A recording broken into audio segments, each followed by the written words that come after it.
Join the Red Faction and liberate Mars. A new uprising emerges as the Red Faction returns to battle for the Red Planet's liberation. Fans may be happy to learn that the original developer, Volition, also returns to create this game. So get your hammers ready and let's smash into the faction. The plot begins in the year 2125, which is 50 years after the first game took place. The Earth Defense Force, aka EDF, has control of Mars. In the first game, the EDF were your friends, but their newfound source of control has gone to their heads.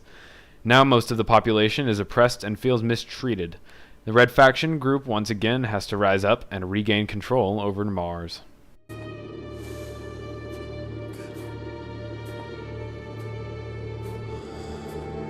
What do we do now?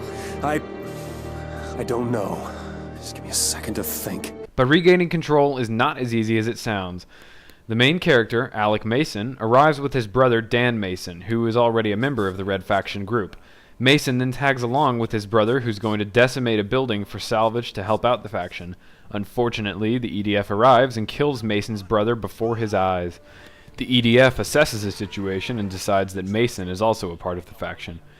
Right when the EDF is about to kill Mason, Red Faction shows up and allows Mason to escape and join the resistance. We're placing you under arrest. For what? Don't play dumb with me, Miner. You're Red Faction. Look, I just shipped here from... I guess you work fast.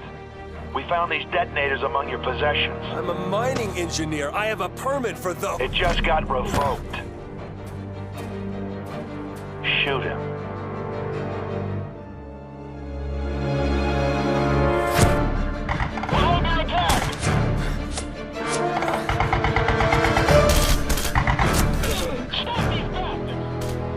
They'll hunt you from here to the ice caps. He said I was Red Faction. Like it or not, Mason, you are now. Now, the player also finds himself in a tug of war with Marauders, which are basically bandits on Mars that reside in the desolate wasteland.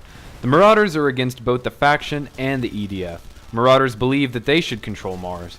For decades they went unnoticed, scavenging what they could to survive, and stripping away all evidence of their true identities. They became savage. They became feared. They became the Marauders. After the player completes the main portion of the game, he or she can play a bonus mission as a Marauder. The backstory of this bonus mission leads up to the events in the main campaign.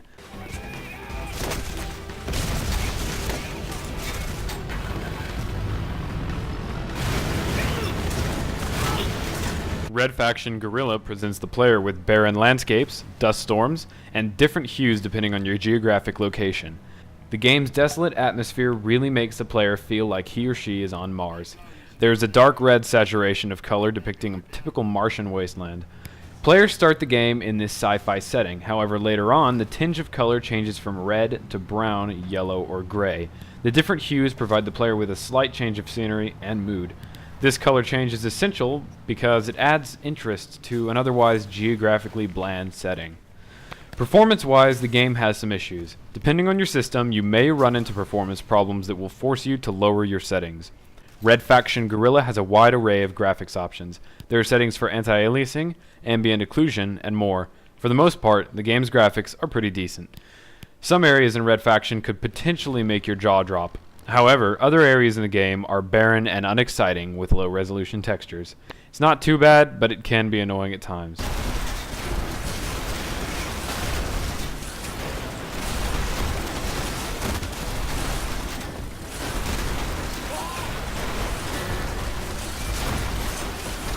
The old Red Faction game had impressive physics engine for the time. You could literally shoot your own tunnel with a rocket launcher and keep on going. However, the physics in the game are even more astounding. It not only one-ups its predecessor, but Red Faction Guerilla manages to top almost every other game on the market. Virtually every object in the game can be destroyed. Despite the performance issues mentioned before, it's amazing to see how Red Faction pulls off an extremely complex physics system in real time.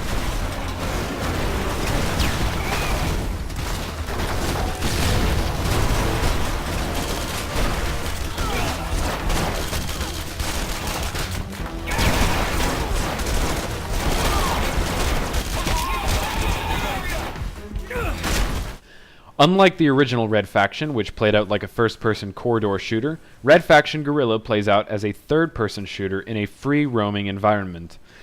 There are mandatory missions in which the player can determine the order of completion. Players can also choose which secondary missions they wish to complete. In each area, there are a set number of primary objectives and secondary objectives. In order for gamers to progress to the next area, players must beat the primary objectives as well as beat a certain amount of secondary objectives so that they can get the Earth Defense Force control bar to 0. When the EDF bar reaches 0, there will be a specific primary mission which ends the campaign in that location. Red Faction Guerilla has a total of 6 different unique areas with various missions. Now, this might not seem like a lot, but the span of each area settles in pretty quick with all of the secondary objectives. The player also has to collect salvage parts from destroyed structures in order to buy new equipment or upgrade existing equipment. Some of the upgrades include a jetpack, a few nano weapons, a rocket launcher, and more. At times, this game can be both forgiving and unforgiving. For example, the game forgives the player when he or she destroys a structure and dies. The player's current level of progress is still saved, and the control bar still reflects the changes of your actions. However, the game is also unforgiving because it will spawn enormous amounts of enemies who charge straight at you during some objectives. The player literally has to be a one-man army in order to survive some of the missions. The enemy AI is okay, but some of your AI buddies who will try to help out really don't do a good job since they're usually outnumbered and have gimped utilities. In addition, when a player dies during a mission, he or she might have to start over. Some missions have checkpoints, but even then, the player may still be begging for quick save features.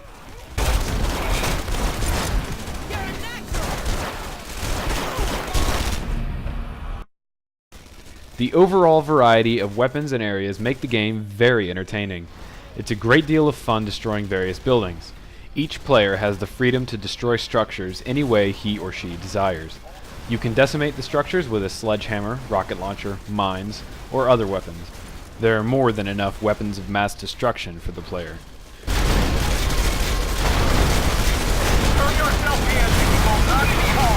The physics in multiplayer are not limited in any way. There are the same amount of physics that you would expect from playing the single-player portion of the game. The player can choose from Anarchy, Team Anarchy, Capture the Flag, Siege, Damage Control, Demolition, Bagman, and Team Bagman. There are plenty of modes to choose from, and all of these modes are a lot of fun. You have the opportunity to blast away at buildings or a few of your friends online. The player also has access to some packs that he or she can pick up. These packs give the player a slight advantage in a certain area. There are packs for stealth, damage, health, etc. Red Faction uses Games for Windows Live, which isn't a bad thing. As stated in past reviews, Game for Windows Live has gotten better. Overall, the multiplayer component meets expectations.